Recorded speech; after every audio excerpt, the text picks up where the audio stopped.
Добрий день. Good afternoon. I want to thank everybody who joins us. Ukraine Media Center Ukrinform starts its operation today.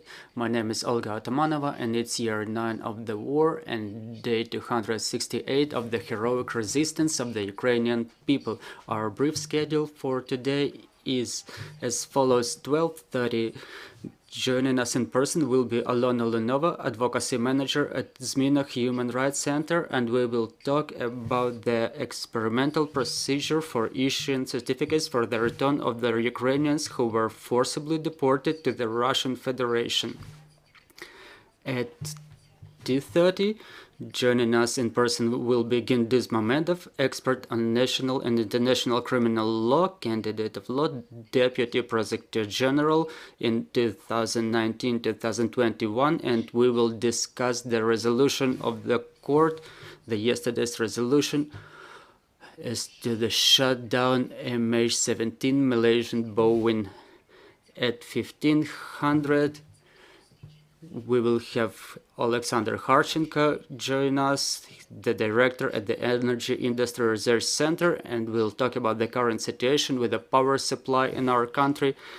And joining us online right now is Mykola Lukashuk, chair of the Dnipropetrovsk Regional Council, deputy chair of the Dnipropetrovsk Defense Council. Good afternoon. Good afternoon, dear journalists. Mr. Mykola, today we know that Dnipropetrovsk region found itself under the shelling of the occupiers. There were strikes inflicted on Nikopol. There was a horrible strike on Dnipro yesterday. What are the consequences? Was the situation in the region? The situation is under full control. If we take it from starting from Monday, Nikopol region suffered the most. If we count, there were more than 250 different shells from MLRS and heavy artillery. It's Nikopol and several communities of the Nikopol region. Yesterday, one big industrial facility was under strike. Everybody saw it. Mr. President posted it. 15-year-old girl went through surgery. One woman had a heart attack, and yet another industry facility was hit by the strike. There was a strike on the civil infrastructure, and yesterday the situation was real terrible. Mr. Mykola, what is the current situation with those who are in the hospitals now? Do they have all the necessary aid? Do they receive all the necessary help? And what's going on with the critical infrastructure in the region? Well, first of all, everybody received necessary aid. Everybody who is at the hospital were provided emergency medical help. But it's 9 people in total. Their condition is stable, but they're still not being signed out. Those who needed went through surgery. As to the critical infrastructure, we suffered 2 shellings today. There was damage of the critical infrastructure in Kryvyi Rih, a big power infrastructure facility which covered the needs for power supply for the large part of the region. And starting from Tuesday, there are issues with the power supply in the region. Talking about yesterday, after yesterday's strike, we had about 300,000 people without lights, or like 300,000 clients, which covers more than 1 million people. We had stabilization power shutdowns, and we received all the necessary support from head of communities in terms of energy savings. So I expect the situation to stabilize within 2 or 3 days. Nikopol and Marganets find themselves under strikes and shellings very frequently. Don't you want to initiate evacuation there?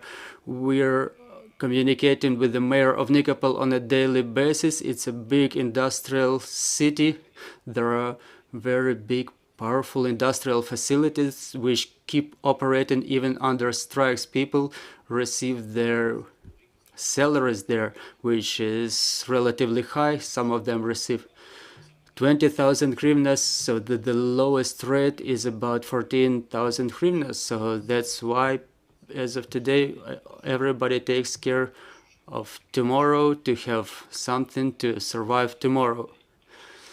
So the large number of people evacuated, about 70% of the people, and large fraction of the population evacuated from Marhanets. So they evacuated to other communities where enemy's shells do not reach. Once again, I want to remind you that the shells are being committed from Energodar region. There is a big water reservoir in that region between Zaporizhia region and Dnipropetrovsk region. The distance is from 4 to 19 kilometers. So this is the distance of the damage that can be reached by both artillery and MLRS. However, the people leave for the night because they understand that there might be bombardments. There is a large number of chats they communicate. There are warnings from regional administrations, but they come during the day to work under conditions like those because the industry keeps operating and the businesses keep paying salaries to the people.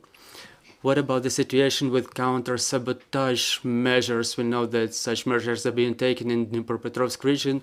Maybe you can comment in brief about the results of such actions. I can tell you in a different way.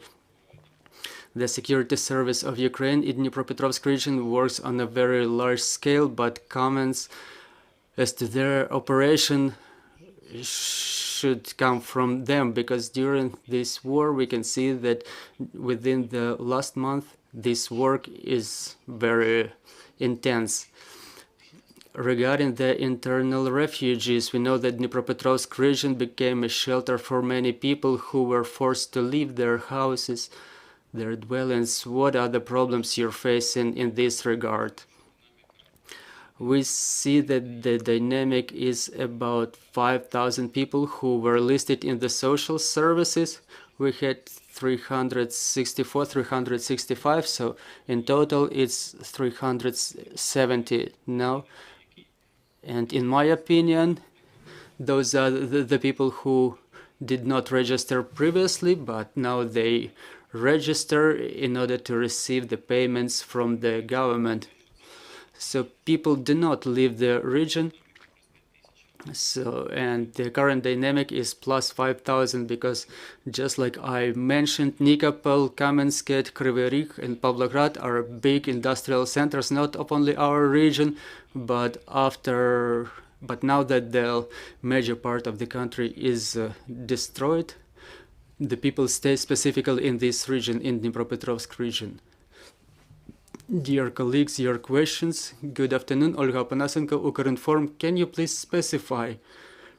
We understand the situation with Nikopol, but about the other cities in Dnipropetrovsk region, people do not want to evacuate from there, even notwithstanding the destruction of the critical infrastructure installations and problems with power and heating supply. Well, our people is so courageous that if we say about the breakdown by communities, there are two powerful centers, and we see the internal dynamics across the region when a large part of the population remains in Dnipro and Kryvyi Rih. In Dnipro, it's 150.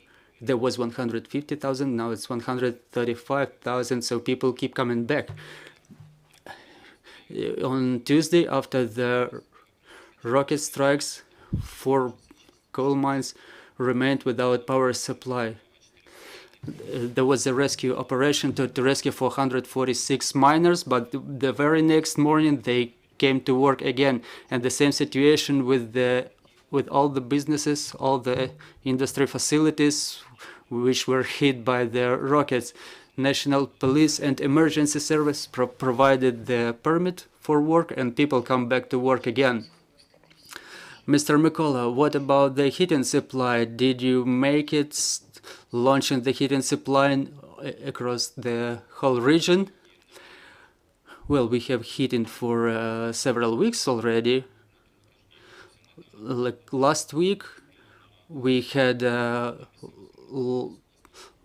big meeting with the regional administration about the readiness of the critical infrastructure installations to the rocket strikes.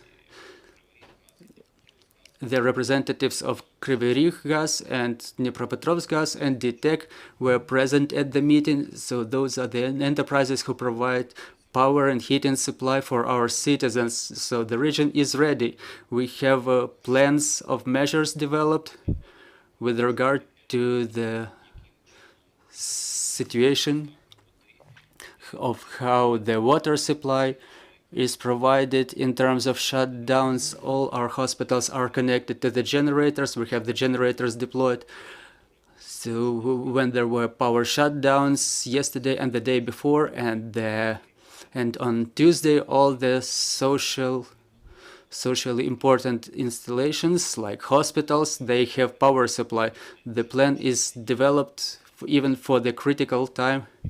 There are 400 heating stations across the regions, and there is a plan to protect all these facilities in case of strikes, for example, on the pump stations. So everybody knows what to do in any case. The mayor of every city, all the authority in both Kryvyi Rih, Pavlograd, Kamensk, there is a plan of measures developed for them. I cannot disclose this information, but the region is ready for everything. Mr. Mykola, thank you for joining us.